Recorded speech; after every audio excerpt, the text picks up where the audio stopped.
Sa simula ng pelikula, makikita ang ahente ng FBI na sinusundan ang mapanganib na gang sa loob ng gusali.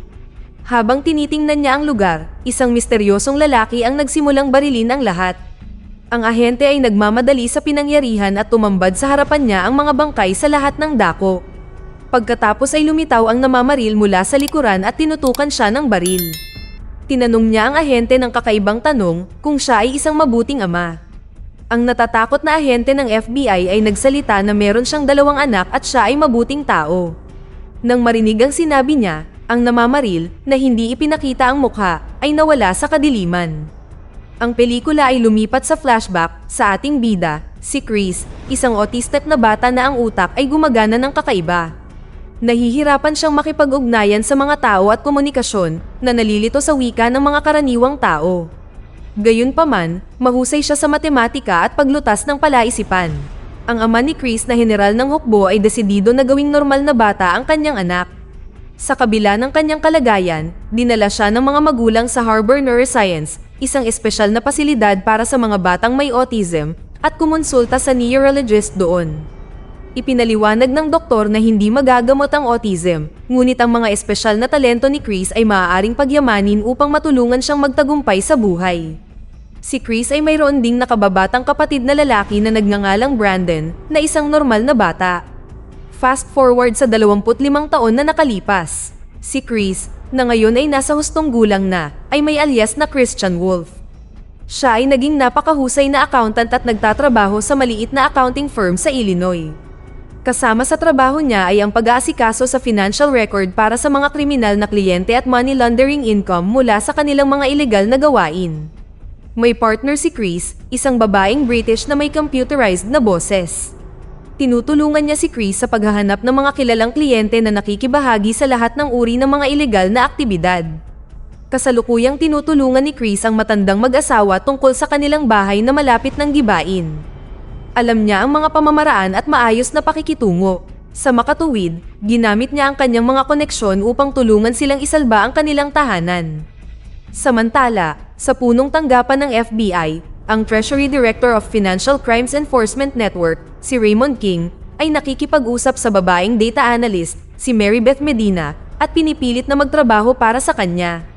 Nagbanta ang lalaki na ilalantad ang kanyang criminal record kung saan may pinatay siya bilang isang menor de edad, kahit pa pinagbayaran na niya ang kanyang kasalanan. Inilihim ni Medina ang bahaging ito ng kanyang nakaraan para masigurado ang posisyon sa FBI. Nangako si Raymond na buburahin ang kanyang record kung tutulungan niya siya sa isang gawain.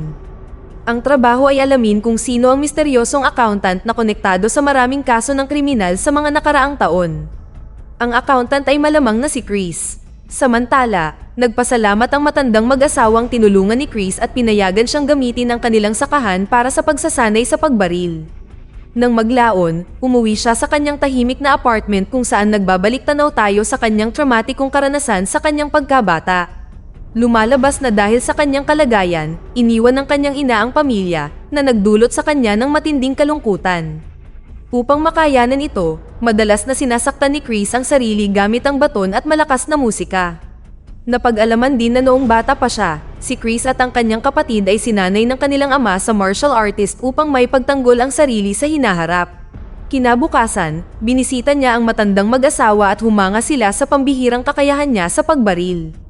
Pagkatapos, pumunta si Chris sa garahe kung saan itinatago niya ang isang mamahaling kotse at maraming bagay, kabilang ang iba't ibang uri ng baril, malaking halaga ng pera, at ilan sa kanyang mga mahalagang ari-arian. Kabilang sa mga ito ang mga luma at mahahalagang painting na nagkakahalaga ng milyon-milyon. Ito pala ay mga non-cash payments na natanggap niyang kabayaran mula sa mga kriminal na kliyente. Ang isa pang flashback ay nagpapakita na si Chris ay minsan nang nakulong, kung saan nakilala niya ang isang accountant at FBI informant, si Jeffrey Tambor. Sa kabila ng kanyang karaniwang nakalaan na kilos, si Chris ay nakabuo ng malapit na ugnayan kay Tambor at tinrato siya na parang ama. Katulad ni Chris, si Tambor ay isang accountant na nagtatrabaho sa maraming smuggler at gangster. Mayroon siyang detalyadong kaalaman tungkol sa kanilang mga ilegal na aktibidad kabilang ang kanilang mga kasino at mga operasyon. Nang arestuhin siya, pinilit siya ng pulisya na magbigay ng detalyadong impormasyon tungkol sa kanyang mga kliyente. Pagkatapos ay pinalaya si Tamber mula sa bilangguan bilang impormante ng FBI. Gayunpaman, sa sandaling nakalabas siya, kinidnap siya ng mga miyembro ng gang at pinahirapan hanggang mamatay. Sa kasalukuyan, naghahanap si Chris ng bagong kliyente. Nakatuon siya kay Lamar Blackburn, ang CEO ng isang kumpanya na tinatawag na Living Robotics. Ang kumpanyang ito ay gumagawa ng mga robotic na kamay na gumagana tulad ng mga tao. Ang layunin ni Lamar ay gawing pampubliko ang kanyang maliit na kumpanya para kumita ng mas malaki. Pagkatapos ay nalaman ni Chris na ang Living Robotics ay naghahanap ng bihasang accountant upang i-audit ang pananalapi ng kumpanya. Kinabukasan ay nakipagpulong siya sa mga may-ari ng kumpanya kabilang ang kapatid ni Lamar na si Rita at ang punong opisyal ng pananalapi.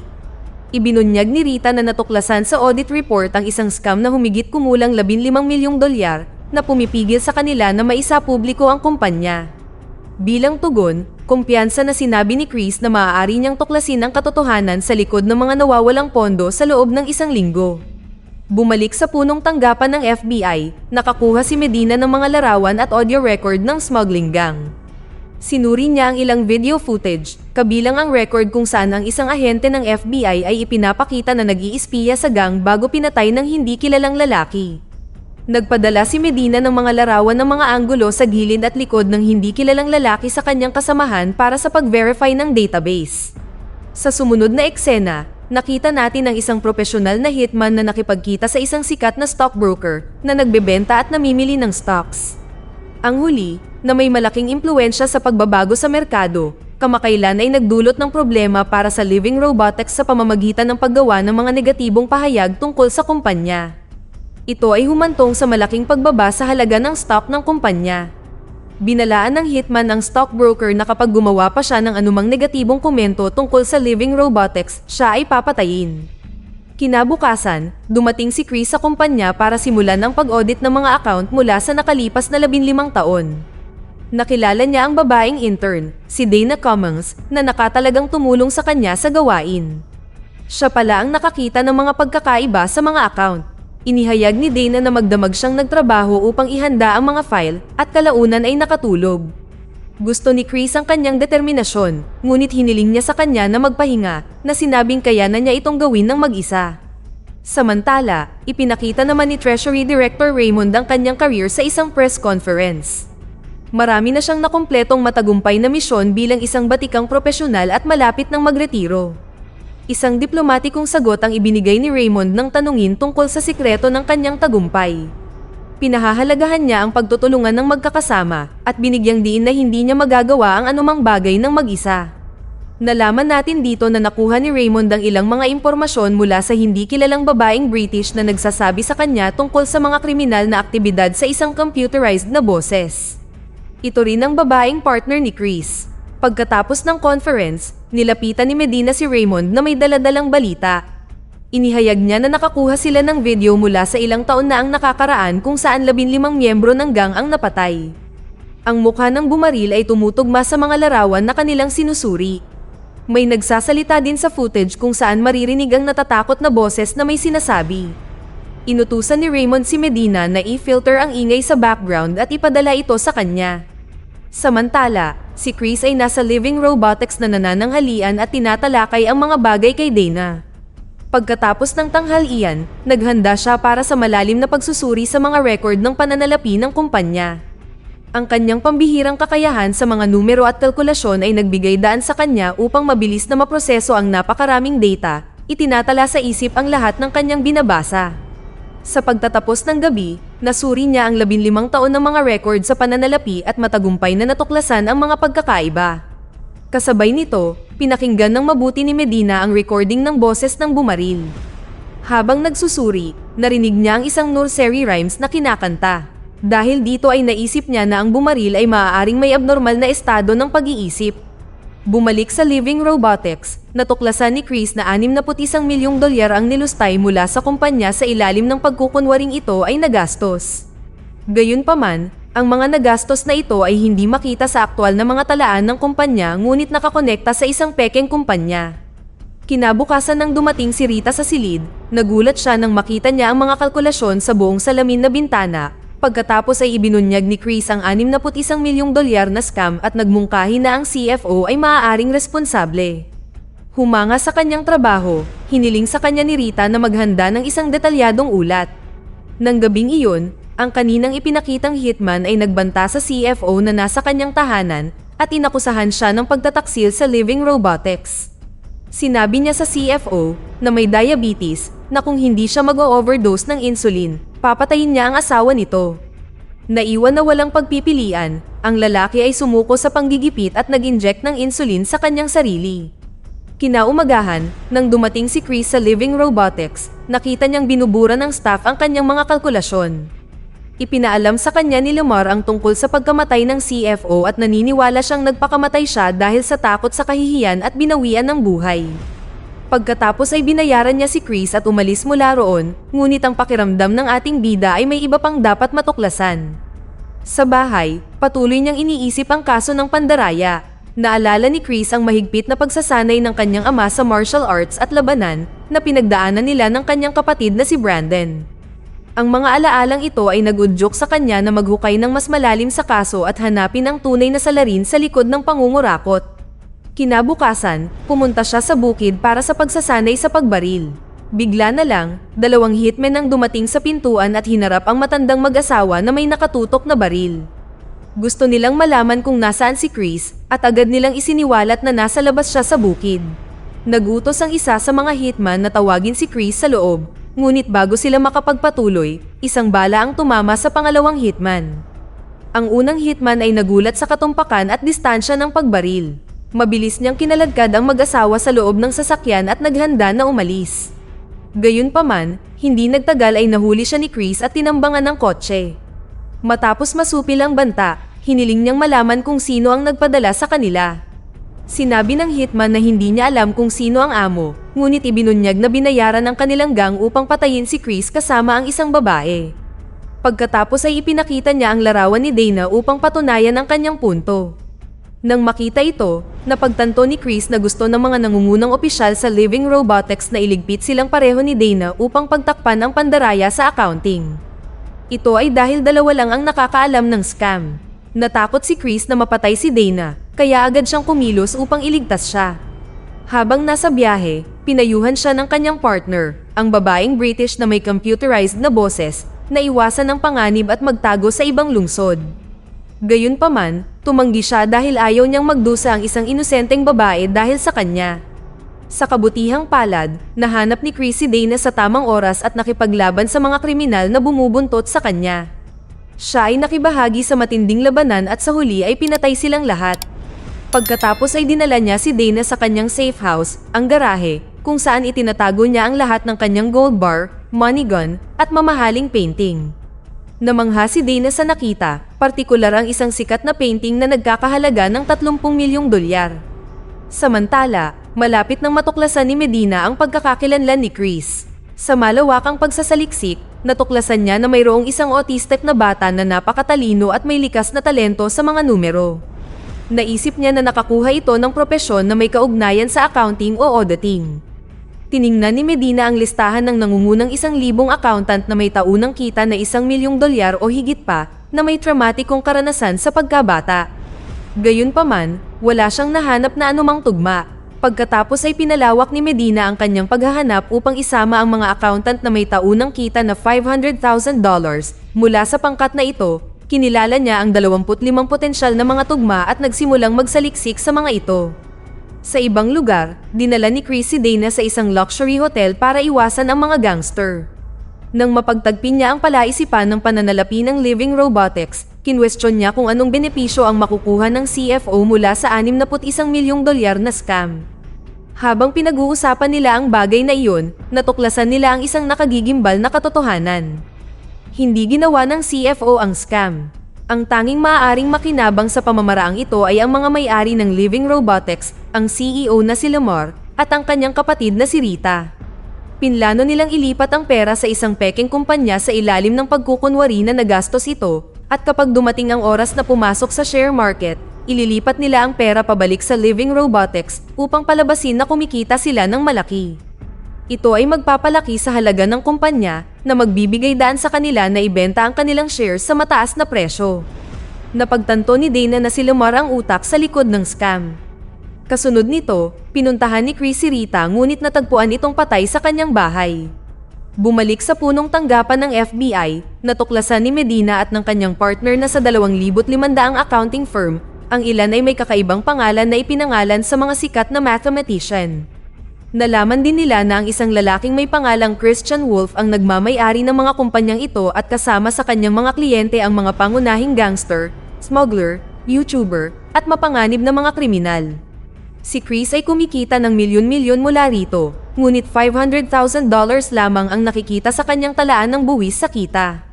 Sa karagdagang paghuhukay, nalaman ni Medina na nag-donate siya ng 70% ng kanyang kita sa espesyal na pasilidad, kaya naman napakababa ng kanyang binubuwisang kita at kung bakit hindi siya pinaghihinalaan ng Departamento ng Buwis sa Kita. Kinabukasan, iniharap ni Medina kay Raymond ang lahat ng detalye tungkol kay Chris na nagpapatunay na siya ang accountant na matagal na nilang hinahanap. Hindi nagtagal, sinalakay ng FBI ang bahay ni Chris at nakitang nilagyan ito ng mga camera at motion sensor sa lahat ng dako maliban sa harap kung saan nag-set up siya ng malaking machine gun. Ito ay nag-iwan sa kanila ng lubos na pagkagulat. Lumipat ang eksena sa bahay ni Lamar na pinoprotektahan ng parehong hitman na pumatay sa CFO. Inutusan niya ang kanyang mga tauhan na hanapin sina Chris at Dana at iligpit sila sa anumang paraan. Samantala, hiniling ni Medina kay Raymond na burahin ang kanyang criminal record ngayong natapos na niya ang kanyang gawain. Sumang-ayon ang huli ngunit nagtanong tungkol sa pagpatay na ginawa niya bilang isang menor de edad. Atubili na isiniwalat ni Medina na pinatay niya ang drug dealer ng kanyang kapatid na nagtangkang pagsamantalahan sila. Nang marinig ni Raymond ang kanyang mga sinabi, nagmuni-muni si Raymond sa kanyang nakaraan. Lumalabas na ang ahente ng FBI na nakabuntot sa gang sa simula ng pelikula ay si Raymond, at ang namamaril ay walang iba kundi si Chris. Si Tamber, na nakilala ni Chris sa bilangguan at itinuring na ama, ay naging impormante ng FBI at nagbigay ng mga detalye tungkol sa kanyang mga kliyenteng gangster. Tumulong si Raymond na bawasan ang kanyang sentensya, ngunit pagkalaya ni Tamber, siya ay kinidnap at pinatay ng Living Robotics Hitman Gang. Dahil nakukonsensya na hindi naprotektahan ang matanda, tiniktikan ni Raymond ang mga kriminal sa loob ng 6 na buwan. Sa oras na ito, nalaman din ni Chris ang pagkamatay ng kanyang ama-amahan na nagudyok sa kanya na tumakas sa bilangguan at magplano ng paghihiganti. Pinatay niya ang lahat ng 15 miyembro ng gang sa araw na iyon, ngunit hinayaan niyang mabuhay ang ahente ng FBI, alam niyang ipinaghihiganti rin niya si Tamber. Isang araw, nakatanggap ng tawag si Raymond mula sa partner ni Chris, isang babaeng British na may computerized na boses. Inihayag niya na nagpa siya silang magpartner na bigyan siya ng mga impormasyon tungkol sa mga mapanganib na smuggler at gangster na nagbigay daan sa kanya na magtagumpay sa mga misyon. Gamit ang kanilang mga impormasyon, nalutas ni Raymond ang ilang mga kaso, nakakuha ng maraming promosyon, at umakyat sa posisyon bilang Treasury Director. Bago siya magretiro, nais niyang hanapin ang mabuting tao na tumulong sa kanya na bumangon, kaya itinalaga niya ang tungkulin kay Medina. Pinili siya ni Raymond dahil nakita niya ang kanyang katalinuhan at potensyal, umaasang itutuloy niya ang misyon pagkatapos ng kanyang pagreretiro. Sa kasalukuyan, tinanong ni Medina kung paano nakapasok si Chris sa bilangguan, kung saan ipinaliwanag ni Raymond na iniwan siya ng kanyang ina, nag-asawang muli, at nagkaroon ng 2 anak na lalaki. Makalipas ang ilang taon, sa kanyang libing, si Chris at ang kanyang ama ay kinumpronta ng bagong asawa, at mabilis itong nauwi sa away. Sa kaguluhan, aksidenteng napaputok ni Chris ang kanyang sandata na nagresulta sa pagkamatay ng kanyang ama. Ito ang dahilan kaya napunta siya sa kulungan at nakilala si Tamber. Sa ibang lugar, pumunta si Chris sa lugar ni Lamar para harapin sila. Mahusay niyang binaril ang bawat security guard at pinatay ang mga ito. Nakita siya ng pangunahing hitman sa pamamagitan ng CCTV footage at napahanga siya sa kanyang kakayahan.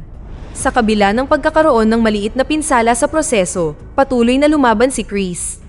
Sa sandaling iyon, narinig siya ng hitman na umaawit ng isang pamilyar na nursery rhyme. Dito niya napagtanto na si Chris ay walang iba kundi ang kanyang nakatatandang kapatid na matagal nang nawawala, si Brandon ang hitman, na lumabas mula sa kanyang pinagtataguan. Agad siyang nakilala ni Chris at tinanong kung kumusta siya. Napag-alaman na pagkatapos pumanaw ang kanilang ina at nakulong si Chris, 8 taon nang hindi nagkita ang magkapatid. Sinisi ni Brandon si Chris sa pagkamatay ng kanilang ama. Pagkatapos ay naglaban sila ngunit nagtagumpay si Chris at pinakalma ang kanyang kapatid. Matapos mawala ang tensyon, umupo sila at nag-usap, humingi ng tawad at inaalala ang kanilang ama. Samantala, pinapanood sila ni Lamar sa CCTV at nalilito. Lumabas siya mula sa pribadong silid at inutusan si Brandon na patayin si Chris ngunit biglang nagpaputok ang ating bida. Sa wakas ay tinapos ang buhay ng matanda. Mukhang hindi nabigla si Brandon sa pagkamatay ng kanyang amo at nagtanong lang kung kailan sila muling magkikita at tumugon si Chris na makikita niya ito saan man siya magpunta. Lumipat ang eksena kay Medina habang ibinibigay niya sa press ang lahat ng impormasyon tungkol sa kaso ng pandaraya ng Living Robotics. Tinanong ng mga reporter kung paano niya natuklasan ang panloloko tulad ng kanyang mentor na si Raymond. Nagbigay siya ng diplomatikong sagot na nagbibigay diin na ito ay pagsisikap ng buong pangkat. Lumipat ang eksena sa espesyal na pasilidad kung saan dinala ng mga magulang si Chris noong bata pa siya.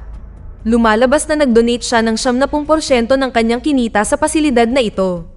Ang isa pang nakakagulat na paghahayag, nalaman natin na ang partner ni Chris, na babaeng may computerized na boses ay walang iba kundi ang anak ng direktor ng pasilidad.